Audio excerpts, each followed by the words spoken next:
Hujambo mtazamaji, karibu katika makala maalum inayozungumzia wajibu wa jamii katika kuwalea watoto. Jina langu ni Elizabeth Nyivambe. Watoto ndio msingi wa maendeleo ya taifa lolote.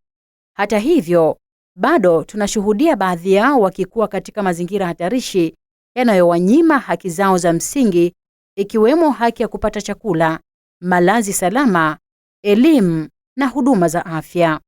Hali hii huathiri ustawi wao na kuhatarisha mustakabali wao.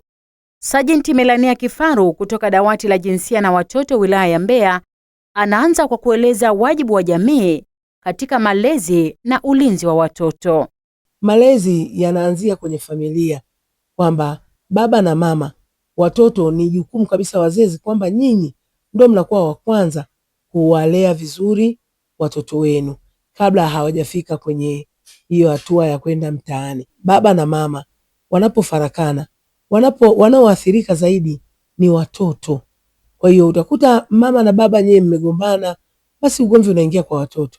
Ukishaingia kwa watoto, basi watoto wanaona kwamba suluhisho ni bora niondoke niende mtaani nikafanye vibarua nipate chochote kwa ajili ya maisha yangu. Je, wazazi na walezi wana wajibu gani katika kuhakikisha watoto wanapata malezi bora? Kama wewe ni mlezi, make kuna wengine wanalelewa, utakuta mtoto labda baba na mama alishaondoka. Mlezi, ukipata yule mtoto, mlee vizuri, usimtenge wala usimnyanyapae, ishi naye vizuri kwa faida ya baadaye. Kwa hiyo watoto wa mtaani, si kwamba mtaa una watoto, bali watoto ni wa kwetu sisi, bali sisi ndio tunaosababisha watoto waweze kuondoka na kwenda mtaani. Tunapopata taarifa za watoto wanaoishi kwenye mazingira magumu, tunashirikiana kwa pamoja na tunawafikia wale watoto. Lakini taarifa hizi tunazipata kutoka kwa jamii, sababu jamii ndio inaishi na wale watoto. Kwa hiyo mara nyingi tukiwapata wale watoto, tunaongea nao na kuwauliza status yao. Yaani labda ametokea wapi, wazazi wake wako wapi. Basi mtoto akishatuelekeza, sisi kama dawati la jinsia na watoto, tunafanya utaratibu ili yule mtoto aweze kurudi kwa wazazi wake. Taarifa za mtoto ambaye yuko mazingira magumu, na tukimhoji akisema wazazi wake wako wapi, ustawi wa jamii, kuna kila maeneo kuna watu ambao wanashughulikia masuala.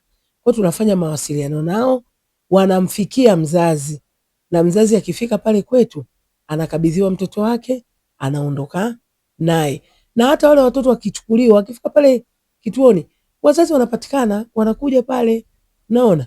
Kwa hiyo sio kwamba watoto hawana wazazi, wazazi wapo. Kwa hiyo mimi naomba wazazi tufanye biashara, tufanye kazi, lakini tuwafuatilie watoto wetu, tufuatilie maendeleo ya shuleni, tufuatilie anacheza na nani, mazingira anayocheza anayoenda ni mazingira gani. Huyo alikuwa ni Sajenti Melania Kifaru akieleza namna mamlaka zinavyochukua hatua za kuwalinda na kuwasaidia watoto wanaoishi katika mazingira hatarishi. Sasa tumsikie afisa ustawi wa jamii mwandamizi kutoka halmashauri ya Mbeya, Saada Haruna Mbalamwezi, akieleza jukumu la ustawi wa jamii katika kuwahudumia watoto wanaoishi kwenye mazingira hatarishi. Kwanza ni kuhakikisha watoto hawa japo katika mazingira hatarishi ama magumu, lakini wawe katika mazingira salama, pamoja na mazingira hayo hayo hatarishi, lakini wawe salama. Kwa jukumu kubwa ni kuhakikisha kwamba kwanza tunafanya nao kazi kila siku. Namna gani tunafanya nao kazi? Kwanza tunawatambua, pili tunatambua maeneo yao ambayo wanaishi kwa maana ya huko mtaani, lakini tatu tunatambua wapi walikotoka na kwa nini wametoka, sababu zilizowafanya wakatoka nyumbani na kuingia na kuanza kuishi na kufanya kazi mtaani. Kwa jukumu letu kubwa ni kuhakikisha kwamba hawa watoto kwanza tunawatoa kwenye yale mazingira hatarishi, tuweze kuunganisha na familia zao ili wakawe katika mazingira salama, kwa sababu eneo pekee ambalo ni salama kwa watoto ni nyumbani. Ni hatua zipi mnachukua ili kupunguza idadi ya watoto wanaoishi katika mazingira hatarishi?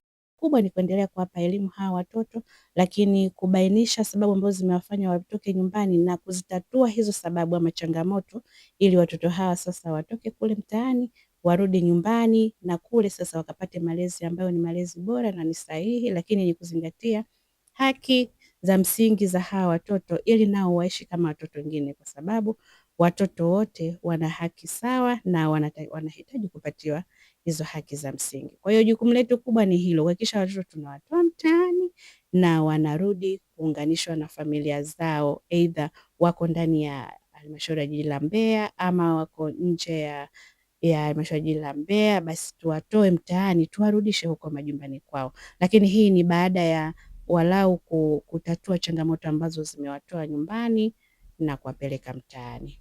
Baada ya kufanya uchunguzi, mmebaini sababu ni zipi zinazofanya baadhi ya watoto kuondoka majumbani na kuishi mitaani au katika mazingira hatarishi? Sababu ya kwanza ni migogoro ya kifamilia ama migogoro ya ndoa.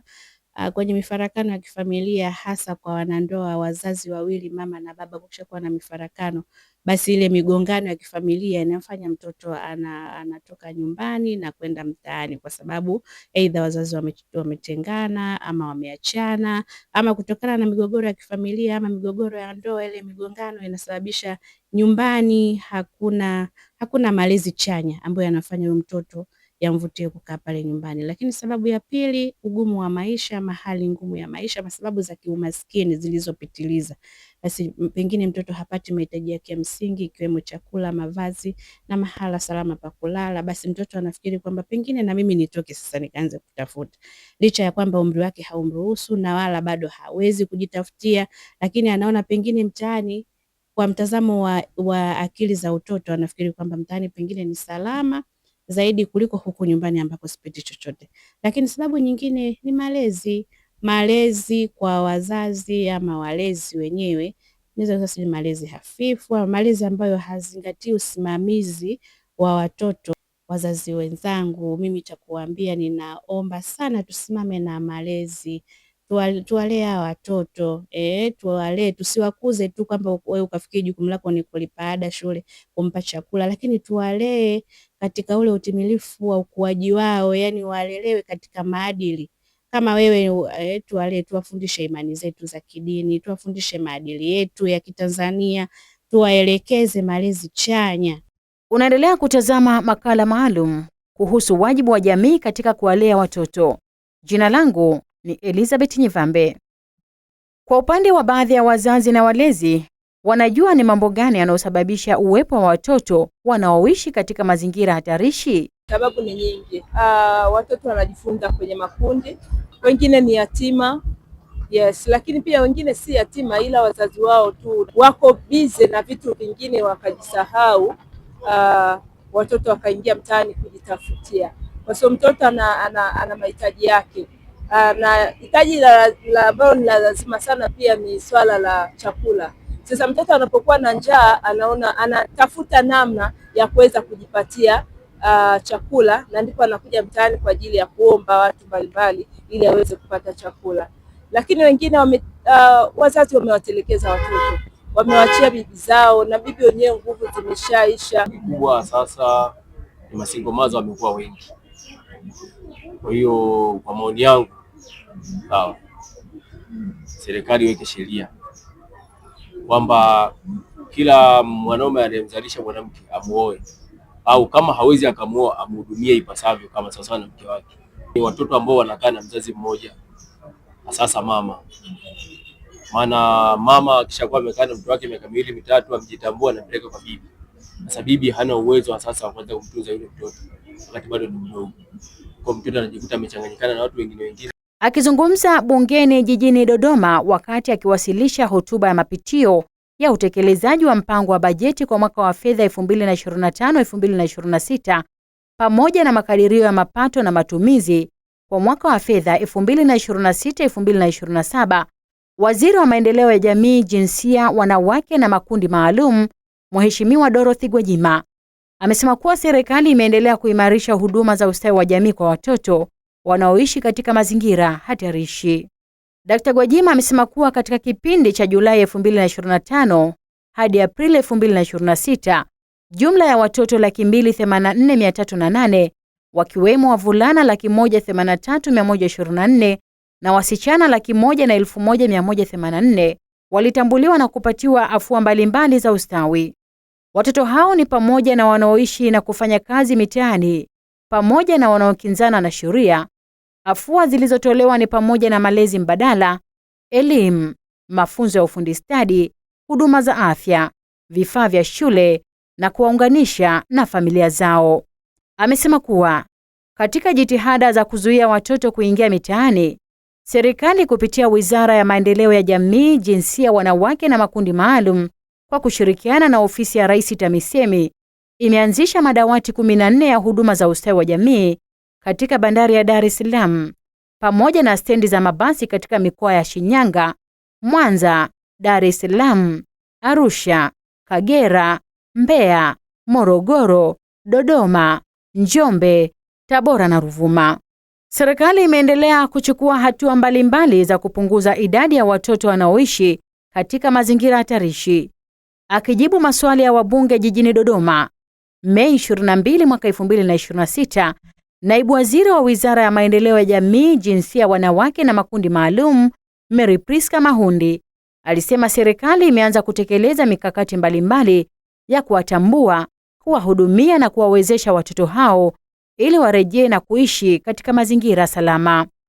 Tayari tuna mahusiano na makao ya watu binafsi zaidi ya 433 na hivi karibuni Mheshimiwa Waziri Gwajima ameweza kukutana na kushirikiana na kuweka rasmi Umoja wa Makao ya Watoto Tanzania kwa maana ya UMAWATA, na mwenyekiti wake ni ndugu Evans Tegete kaka, ambaye amekuwa kwa miaka mingi anashiriki kuona kwamba anatunza watoto wa mitaani, watoto walio katika mazingira hatarishi. Lakini Waziri Gwajima yeye kama kwa binafsi yake ameweza kufanya kwa jitihada kubwa sana, lakini na sisi sote kama wizara na idara maalum inayoshughulika na watoto tunaendelea kuwa karibu kabisa na makao ya watu binafsi, kwa sababu sisi kama serikali tunayo makao mawili hapa Dodoma pale Kikombo na Dar es Salaam Kurasini, lakini wenzetu watu binafsi wana makao 424. Kwa hiyo ushirikiano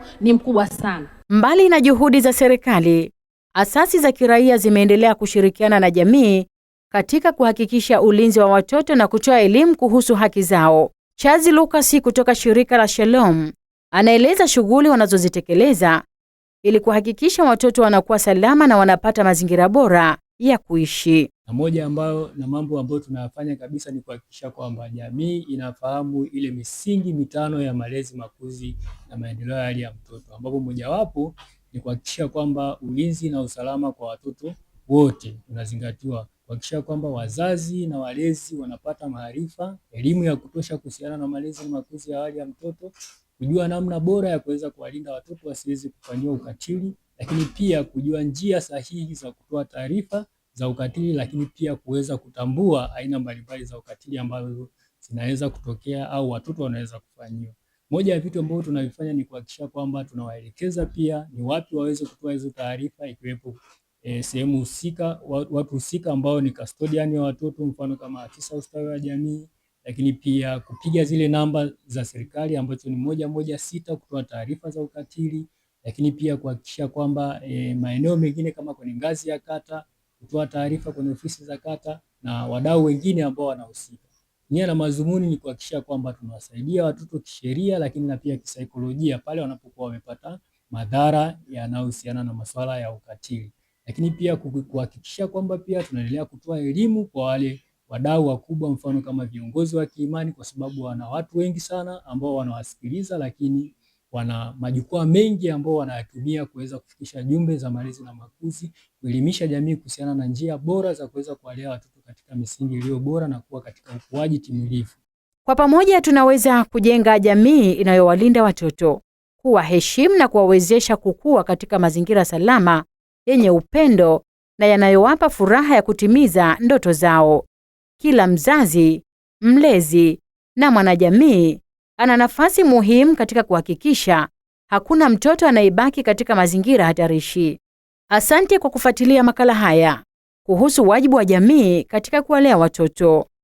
Mtazamaji, usisahau kusubscribe, kulike na kucomment kwenye chaneli yetu ili uwe wa kwanza kupata habari zetu. Jina langu ni Elizabeth Nyivambe, JN24.